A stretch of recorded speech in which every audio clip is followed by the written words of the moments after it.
The following program was provided by an independent producer solely responsible for its content. The opinions expressed do not necessarily represent the views of this station, its staff, board of directors, or underwriters. Welcome to the Empower Hour with Greater Nashua Mental Health. The Empower Hour will provide information and support about mental health, substance use, and behavioral health. Our goal is to share inspiring stories about transforming lives, to strike down stigma, and to encourage our community to reach out and get help when needed. Mental health is part of all of our lives. It's time we talk about it. I'm Dr. Cynthia Whitaker, President and CEO of Greater Nashua Mental Health, and it's time to get empowered. Welcome to the Empower Hour with Greater Nashua Mental Health. I'm Dr. Cynthia Whitaker, the President and CEO at Greater Nashua. We welcome you to the Empower Hour today, where we hope you will find some interesting information that can empower you or your loved ones or those in the community. With me today, I have Shawn King, who is our coordinator of school-based services at Greater Nashua Mental Health. We're going to talk a little bit about her journey and the services that she's involved with. So I'd love to welcome you here today, Shawn. Thank you, Cynthia. You're very welcome. So like I said, I just want to start with you. How long have you been with Greater Nashua? Anything about your journey, either while you've been with us or how you came to us, that would be interesting to talk about. No, I don't know if it's interesting, but I'll talk about it. So I've been with Greater Nashua now for 3 years. Prior to that, I was a high school counselor out in the Conval School District. And I worked there for 14 years as a high school counselor. And then as a student assistance counselor for my last 2 years, just working with students in crisis, not worrying about their, transcripts anymore, but just worrying about their social and emotional health and trying to, just support them within the school building. And then I was working on trying to get my license. I had started at Monadnock Family Services in my internship and was working out there, and then decided that I needed to, speed things up a little bit. And I live in Nashua. I've been in Nashua for 21 years now. And so when I was thinking about, should I stay out there or come back here, it was like, Nashua is where I live. And, my kids went to school here. And, so I thought, maybe I'll check out Greater Nashua. And when I came and I did the interview with Kate Bernier and Lindsay Murphy, they, were the ones that I interviewed with, and they were talking to me about the Mental Health in Schools program. And I thought that was perfect, right? That was, I get to be, a mental health counselor and working towards my license. At the same time, I could still keep my foot in the schools, right? So I've always had that, my passion for the school and how to help, kids in the school, how to help the professionals in the school, create a safe environment. So I came to Nashua and was working in the Mental Health in Schools program. At one point, I was in 6 different schools in 5 days. Little crazy. But, loved the schools that I worked with, loved to be able to collaborate with the people that were working with the clients that I was working with, helping them to, maybe develop some different strategies, some different ways of thinking about the behaviors that they were seeing in the classroom from my clients, particular, but also, other kids that, were in the classroom and having behavioral, concerns and having hard times, meeting the expectations of the school, of the classroom. And then COVID happened. Yeah, that's what I was thinking. And, that was a shift. Hated telehealth. For me, it's really about the relationship and the connection, that synergy, that co-regulation that you can have in sitting with a person. And that was gone. It was, now on a screen, and it just was not the same. And so, it was difficult. I mean, kids were struggling, parents were struggling. As hard to like find a time because they're, in between trying to balance doing online schooling and, taking care of other kids. So even if you had a time when you could meet with the child online, there was so many other things going on in the household. It just, was not very conducive to therapy. But anyway, that passed and we got to come back in and, I don't know exactly how it all came about that I got, asked to be a coordinator of school-based services. But I know that, Barbara Merrill, the director at Child and Family Services, she is great. Love her. But she understood my passion for schools and, wanted, to make me happy, wanted to, put me in a role that was going to, keep me, satisfied in my role, which I think, I have to credit, Greater Nashua for, Greater Nashua Mental Health for doing that. I feel like it happens a lot that, the administration is really, really good at kind of tapping into the passions and the particular areas of strength that, the different clinicians have there. And I feel just really, really fortunate that, she came to me one day and said, "Hey, we're thinking about this. What do you think of being a coordinator of school-based services?" I was like, "Oh, sure." Had no idea what I was getting myself into, but knew, that there was going to be a great need when everybody came back in. And for us to, position ourselves to be able to support that need and, provide some resources and some collaboration, however we can help as a community mental health provider, how do we support our schools, which are such, a vital part of our community. So it just kind of goes together. You mentioned the synergy that happens in the therapy room. And I think this too was like a synergy of a lot of things coming together. So, clearly Greater Nashua has had mental health in schools since before you joined us. Right. But it was a little here, a little there, a little here. Yeah. And we had coordinators at times but it was really more about putting a schedule together. Right. And then with COVID, there was just such a recognition of the need to serve kids more, better, different, like wherever we can, and different avenues of access for different people and for different families. Right. And so the state focused a little on adding to mental health in the schools. We knew we needed to do more, and here you were with the background you just described, right? Of having been in the schools, being well known in the schools, doing trainings in the schools. It really was just a perfect synergy and match. So I'm delighted that you've been doing it. And, now flash forward to, we're a few months into this school year and how different mental health in the schools program looks now than it did 3 years ago. It's a lot. The need is so much. I mean, we, for school-based services, we were really lucky to be able to find 3 clinicians to be providers of those school-based services within the schools. And just in talking with people around the state, they're having, like everywhere, they're having a really hard time even filling positions to be able to, be in the schools. There's grants that are out there that require a school liaison to be like that bridge between community mental health and the schools.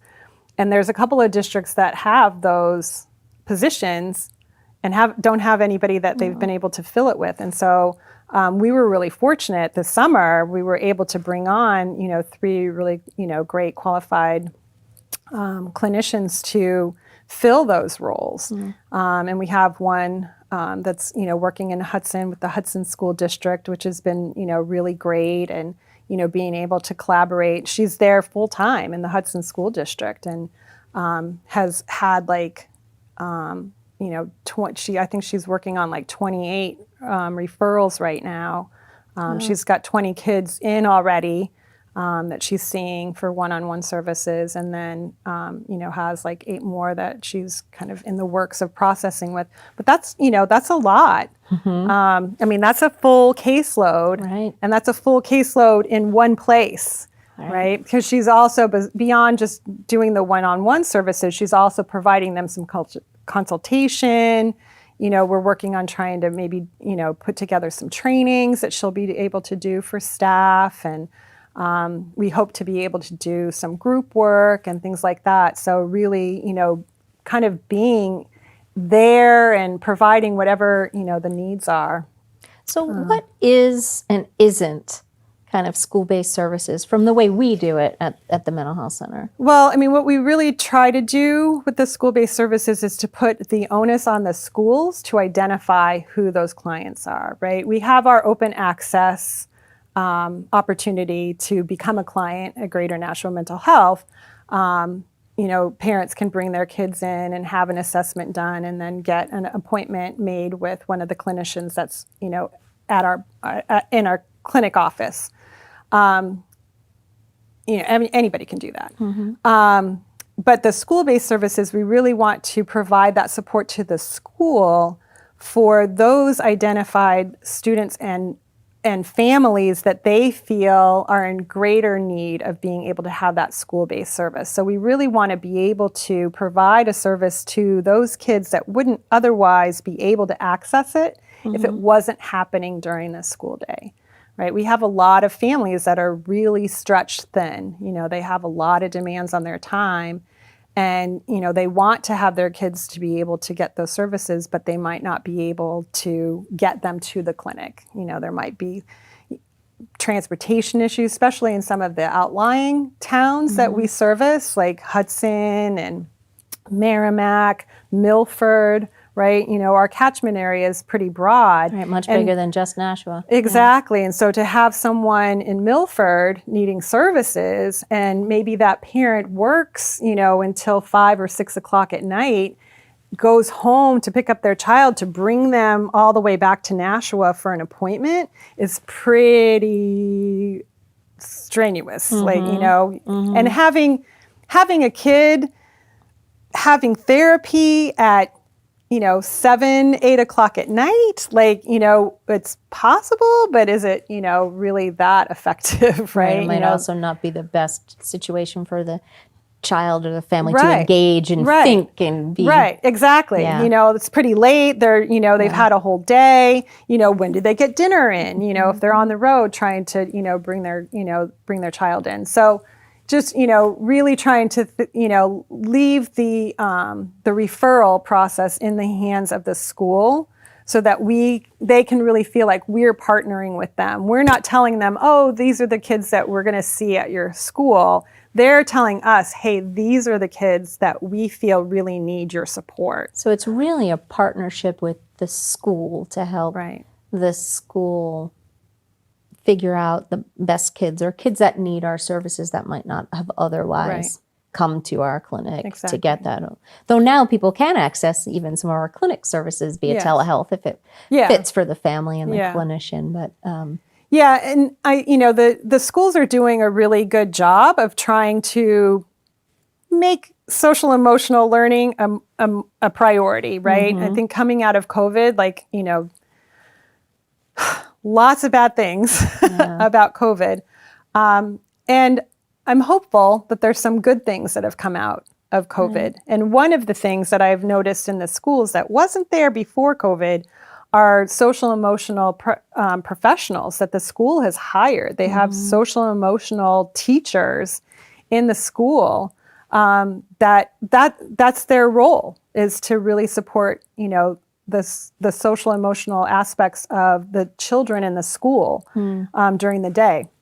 They're not teachers, they're stuck in a classroom, but they're roaming around and they're available for supports. And I met with a couple of them today during the professional development time that Nashua had today. And really like, I'm like, I'm not like trying to interrogate you, but I'm just really curious as to how this is working, right? Because it's something new in the schools that, wasn't there before. What is your role? Like, explain to me what you're doing. And, they were saying that, they kind of roam the school and they check out. They have like, kids that they kind of check in on during the school, and they might just kind of peek into the class and just tell by the body language whether or not that kid seems to be doing okay in the class, or whether maybe their body language is saying, I'm about to erupt, like I'm not there yet, but I'm on my way, to be able to say, hey, Billy, why don't you, come, talk to me for a minute, right? Take and be a break, able make to a shift of energy. Yeah, a lot of the schools now have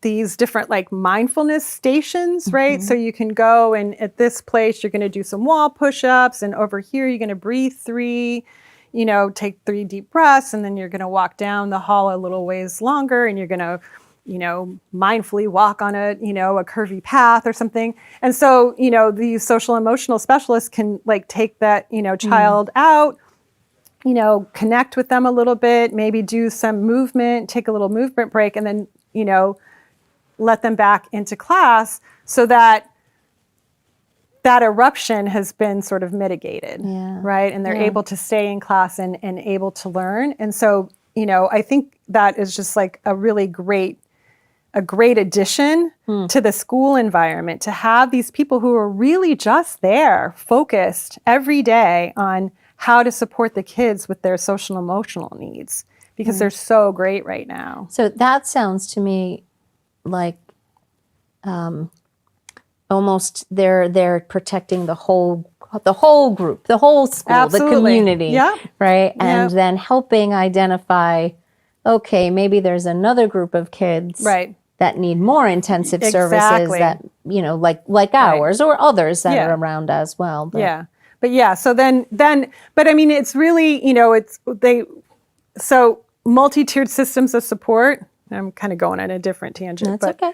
The idea around MTSSB, which is the multi-tiered systems of support for behavior, is kind of a pyramid. And at the base, you have all your universal interventions. And those are those interventions that are like the school-wide expectations, those things that all students The mindfulness are able breaks to that access. everybody can access. Yeah, exactly. The access to the SEL professionals, right?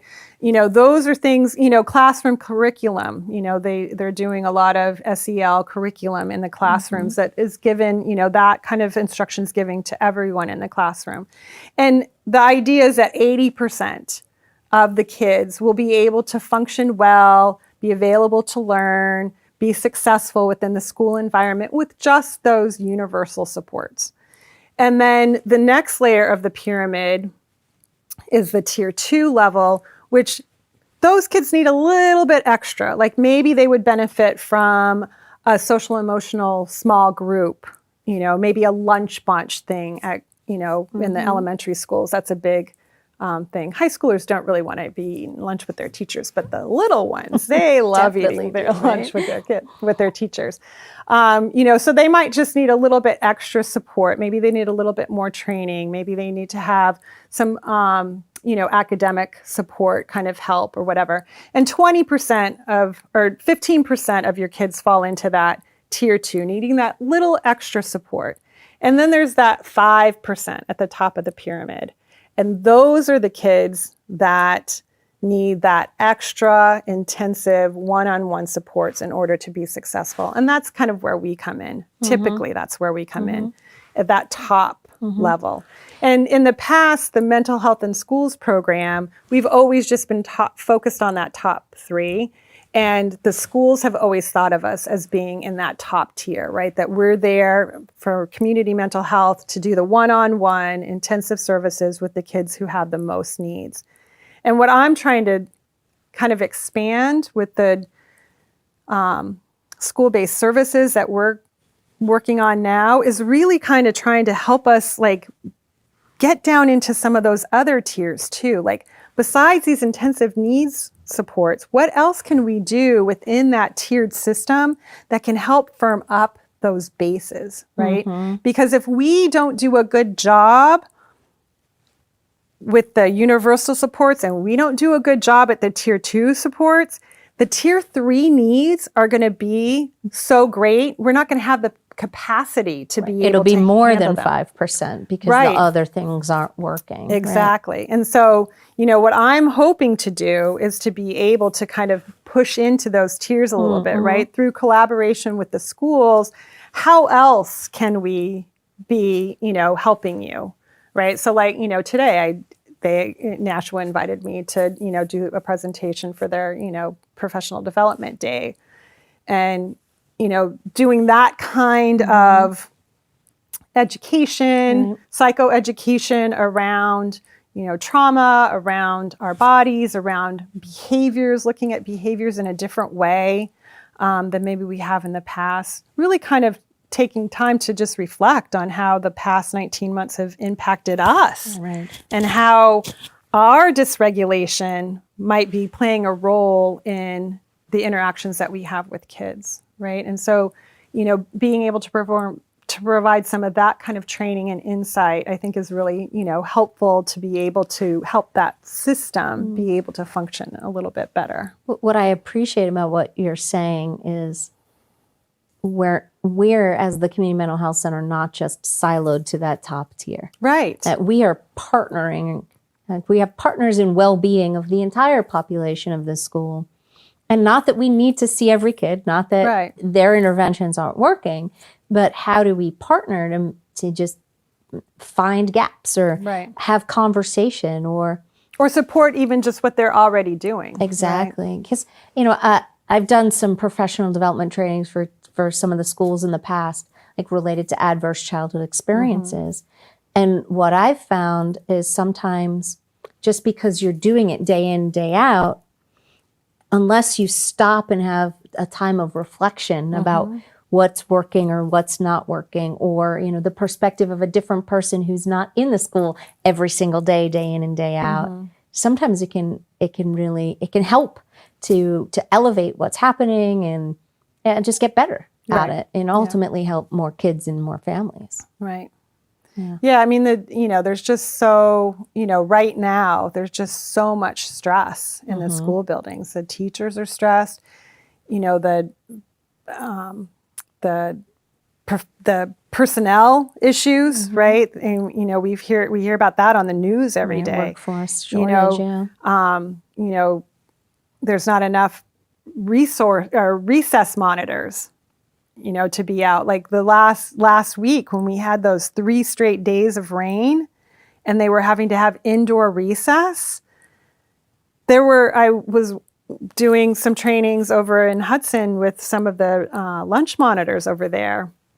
And they were telling me how they had all these kids inside and they were having to split 2 rooms. Like they were trying to have to monitor 2 rooms at one time because there wasn't enough monitors to be able to be in every classroom.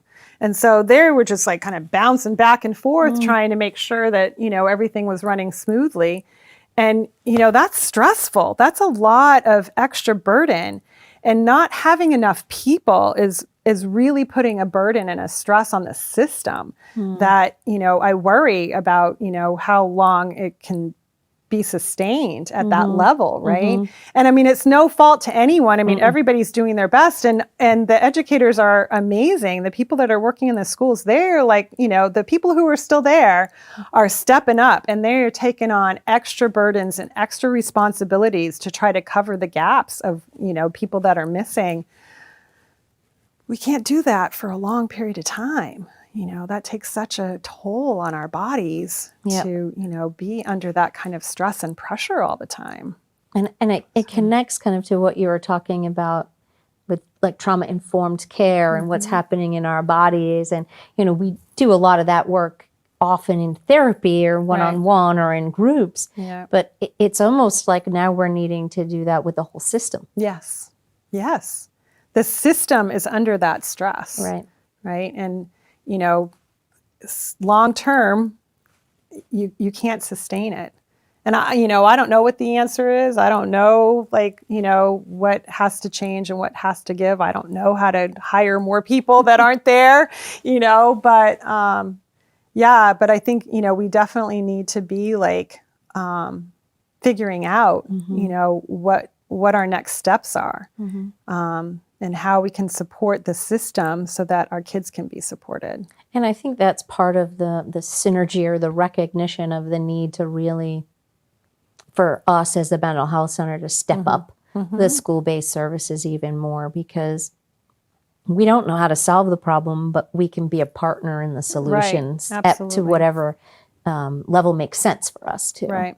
And I think, there's just, I don't know, I think there's always been just kind of their mental health and their school, and that they're not the same, and it's I'm really trying to break down, some of those barriers. And I, like you said, silos, I always feel we're all in our silos, it's how do we break those down, and how do we work together? And it's not just us. I mean, there's other, agencies, that are out there that are, working in schools as well. And, how do we work together to maximize the efforts, and, because it feels like there's a competition, going on between us and them, who's going to get the business. There is more business than, any of us can handle right now. And so I feel like it's not really about that. It's about, where can we leverage the supports that we have so that they can benefit the most people, right? Right. And playing on the strengths. Yeah. And so sometimes I used to, when I was doing integrated care work earlier in my career, I would say my job is to help the patient, their family, the kid, whoever was in front of me, figure out where's the best place for them to get the support they needed. Sometimes it was Greater Nashua, and sometimes it wasn't. And that was okay, because the goal was that they get the best support care that they need. Absolutely. Right. And so to send people to a level of care they don't need is not helpful. Right. And it's a burden on the system. Exactly. And I mean, that's why, I feel like it's really important for us to figure out how we can move down that pyramid a little bit. How can we do, group, work, right? So how do we do small groups in the school? And there's always, that cost benefit, analysis, right? We all have to make money, and we all have to, pay our payroll and all that kind of stuff, right? But how do we do that? What is the model for us to be able to provide some of those services to maybe non-clients, right? But kids who, if we don't provide the support now, will be clients, right? And do we have the capacity to take them on, or would it be better if we could do 4 to 6 at a time? Right, exactly. Right? Some prevention, maybe a secondary prevention, but prevention nonetheless. Keep them from rising. So, but I mean, there's really there's a lot of great stuff going on in schools right now, and I know it doesn't probably really feel like that to the people who are in the trenches. They probably feel like they're not really, doing a lot of great stuff, just getting by. But I think, COVID has kind of shifted a little bit our sense of what's important, and what it takes to be able to have, kids be available for learning, right? And that's really what it all comes down to, is how do we work together to provide an environment that the kids will be available to learn what the teachers have to teach them, right? Yeah, you saying that there's a lot of good stuff going on kind of reminds me, or there must be tons of success stories. Oh, I'm sure. Yeah.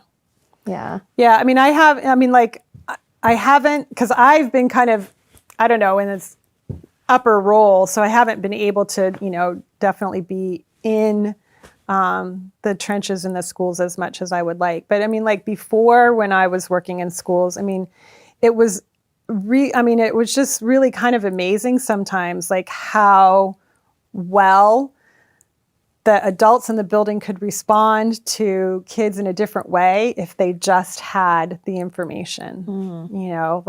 I remember this one kid that I worked with that was just probably the biggest trouble in the school. He sucked all the energy out of every adult because they were constantly having to respond to his different behavior needs.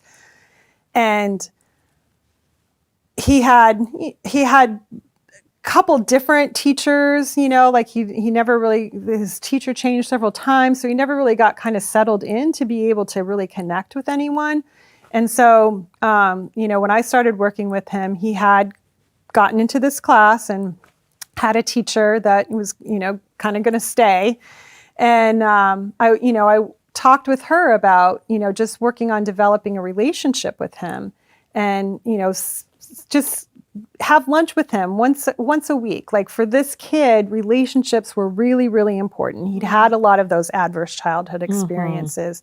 And he didn't have a lot of trust of, people that would just kind of come and go in his life, right? It took him a while to kind of develop that sense of connection and trust with someone to be able to feel comfortable enough and safe enough to be in the classroom and available to learn. So, I worked with her. I'm like, just have lunch with him once a week.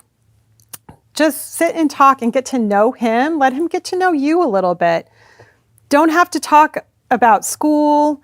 Talk about anything, whatever comes up. Just have just start building a relationship with him. And she was great. She did that. She took all my advice. We talked about some different ways to view his behavior, that when he's dysregulated, that's his communication to you that things aren't going well for him, that his body is not feeling good, that he's got some stress and some threat response going on, and he really just needs that connection to calm down. And, she worked really great with him. And, we talked about breathing. Like, we always tell kids to breathe. Well, just breathe. Right. I breathe all the time. Show me. Yeah. Right? And that's a mistake we always make. We say, well, just, take a deep breath. It's like, I am, taking deep breaths and it's not helping, right? It's about the breathing with intention, right? And so, I talked to her about that and gave her some tips. And I worked with him in sessions on what that was. I was teaching him how to breathe with intention, and then provided her with some cues, right, on how to help remind him, okay, you need to, breathe with, some intention. I don't remember exactly what I told her. It wasn't that, because he was, in first grade. But, okay, so let's do your breathing. And they really developed this great relationship where he was responding well to her cues. He was calming down when he was in class. And it got to the point where when she would become kind of flustered, right? Things weren't going well in class. Maybe there was other behaviors going on and she was getting flustered. He'd come up to her and he'd say, okay, let's do our breathing. and she would be like, okay. And they'd, do their breathing, technique. And then it'd be like, okay, I'm ready. Are you ready? Yep, we're ready. Let's go. Right? So, awesome. It just really built that relationship, and it just took all those behaviors away, because kids will do good when they can, right? Yeah. I think it was Ross Greene that, that said that. And I say that all the time. Kids will do well when they can, because that's who they are. That's their nature. And if they're not doing well, it's because there's something else going on there. Right. It's not because they are intentionally trying to get under your skin or intentionally trying to be disrespectful to you. That's not who kids are. Yeah. And so just kind of helping sometimes to remind teachers and, remind staff that, this behavior is really irritating and you do want to change it. Let's start from where it comes from, right? If we can stop looking at the behavior first. Exactly. Look at what's driving that behavior underneath. Why does that child not feel safe in the classroom? Why does that child not feel safe in this environment? And work to fix those things, then the behavior is already taken care of. And there's so much in that that's just, it's gold. Right? I'm thinking about, as a parent, just the importance of trust and safety, which also includes when a kid messes up, right? That if they don't feel safe, they won't fess up. Nope. But if they feel safe, they might. Right. You know, it depends on the circumstance Right. and what's going on. Absolutely. But the much more likely, or, you know, if a kid's struggling with something, if they feel like they're going to get an eye roll and ridicule, essentially Those eye rolls are huge. bullying behavior by adults, Yeah. you know, Yeah. it's not It's all as about easy. it's all about the sense of safety. And if yes, I you agree. can provide that, Yep. then kids will be available to learn, because kids naturally want to learn and We're explore. wired for it. Yeah, that's what they do. And if they're not doing that, then we need to, try to figure out why. But asking them, don't ask them, why did you do that? I don't know, right? You ask them, they tell you, they give you an honest answer. I don't know, because they don't know why they did it. Right? Especially when they're young. Right. They had this in their hand, and then it ended up over there. Why did I do it? I don't know. My body told me to, right? Like if they had that language, they'd be able to say that. But all they got is, I don't know.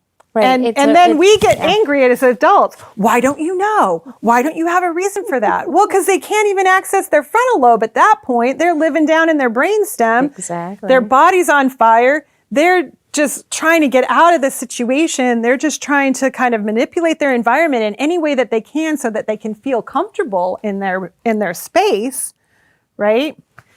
They don't know why they did that. Because if they were in their right mind, if they were able to access that frontal lobe, they would know that it's probably not a good idea. Right. I mean, if even adults who have well-developed frontal lobes make decisions in a reactive space, right? And I mean, there's plenty of neurological or neuropsychological research, that shows when we don't feel safe, secure, trusted, we spiral downward and we react, spiral downward in the brain. You just went from the frontal lobe, more down, and we react from that space. And that, fight or flight or fear, all kinds of things happen in our brains. I mean, it happens to adults. Absolutely. So of course it happens to kids. Right.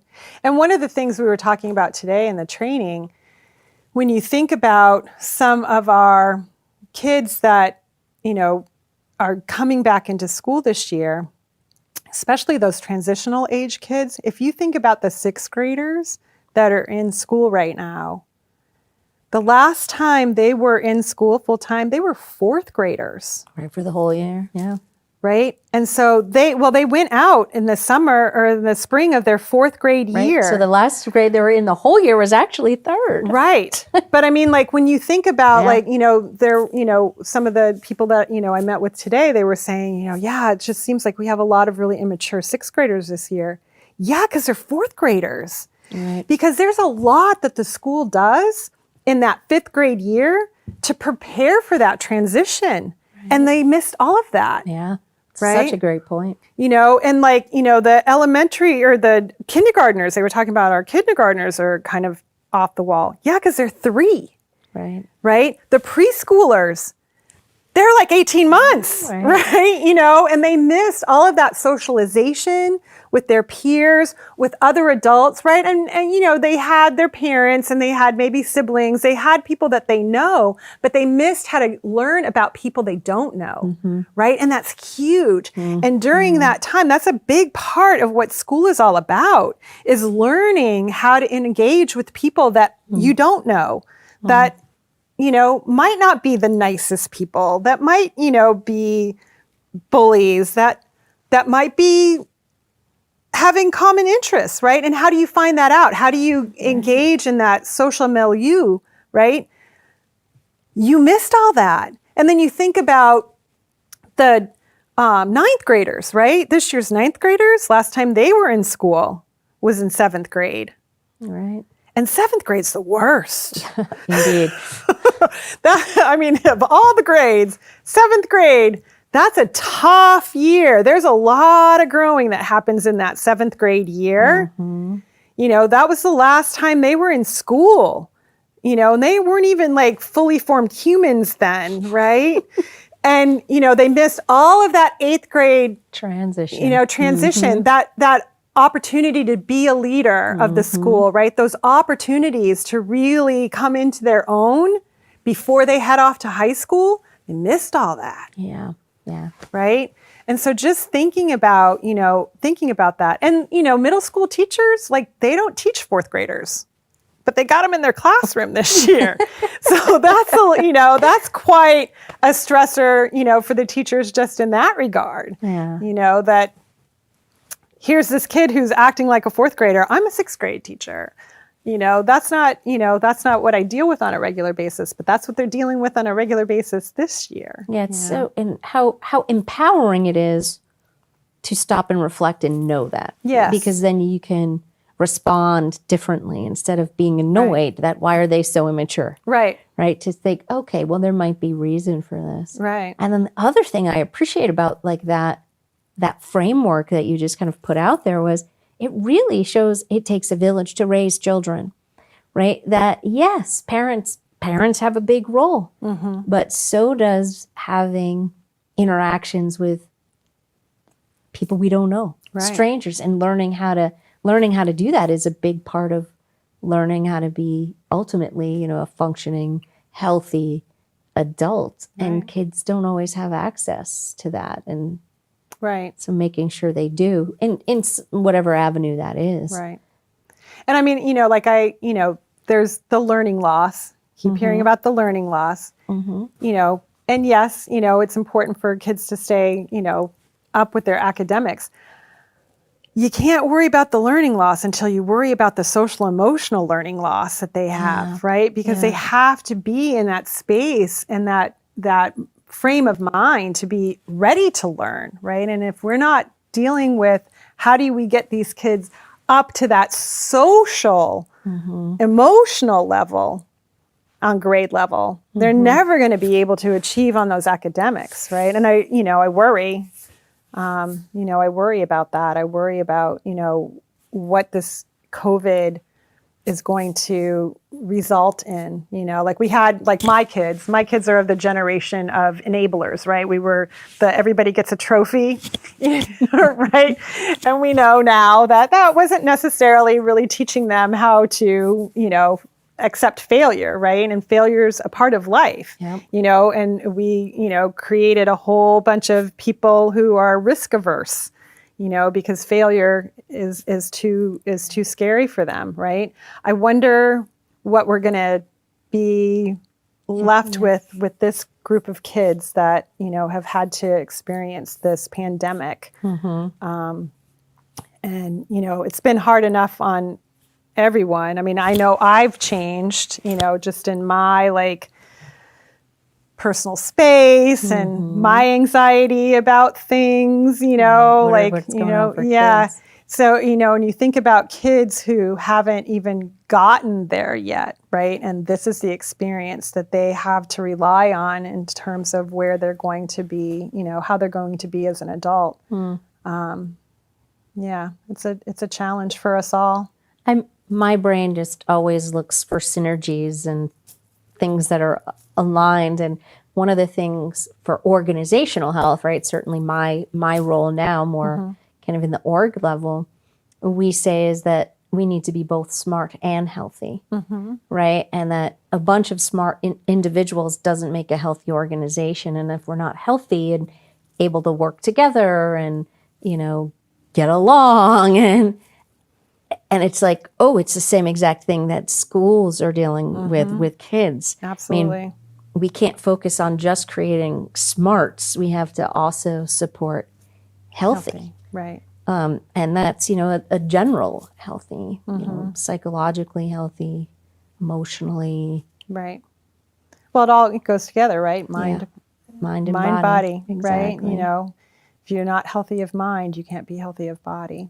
Yeah, exactly. And no matter how book smart you might be, whether you learned it or didn't learn it, other people can't benefit from it. Absolutely. If you can't communicate you can't communicate it or have healthy interactions with other people. So a lot of synergy, which I think that's the partnership. Yeah. Right? That's the partnership is help, coming alongside schools, partners in well-being of that the full spectrum of Right. what it is to be a kid who's wired to learn Right.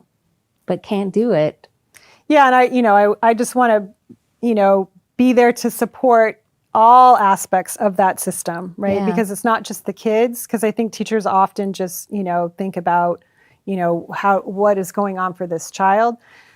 We need to take a step back and say, what's going on for me, right? Because if I'm not okay, I'm not going to be able to hold space for that child's dysregulation, right? And, I think that so much in our educational system gets lost, and so I really hope that, through kind of developing these relationships with the schools, that we can really provide some of that support, not just for how do we support the kids, but how do we support the teachers and the professionals in the building that are providing that, that daily support for the kids. And space for parents to get support from Absolutely. one another, from professionals, Absolutely. from whatever And they need to. That, I think that's something that schools have always been grappling with. And again, I don't have the answer, but how do we work together as a community, right? Yeah. We're community mental health, how do we work together with the community, starting with the schools as our base, how do we engage all of the elements of that system to help make it healthy and smart. I love it. We've kind of touched around a lot of different things Yes. today. I'm kind of all over the place. Oh, it's been fantastic. I think there's a lot of gold nuggets for lots of different people to pull away from. But the topic of our show is the Empower Hour. Yeah. So I like to sort of end on a note of what's either something you do that empowers you to be your best self, or advice you would give someone of like, okay, these one or two things are a way to go live empowered. I feel for myself, and it's taken me a long time to get there, but I feel like just accepting me, just accepting who I am with all of the good and all of the bad, and just being okay with that. It's taken me a long time to get there, but I feel like that's now where I draw my power from. It empowers you to be your authentic self that way. Exactly. And I think that it's all about that. Yeah. Just being able to be authentic with someone. Like, I don't have to put on airs. I don't have to be somebody that I'm not. I just am who I am. I'm not perfect.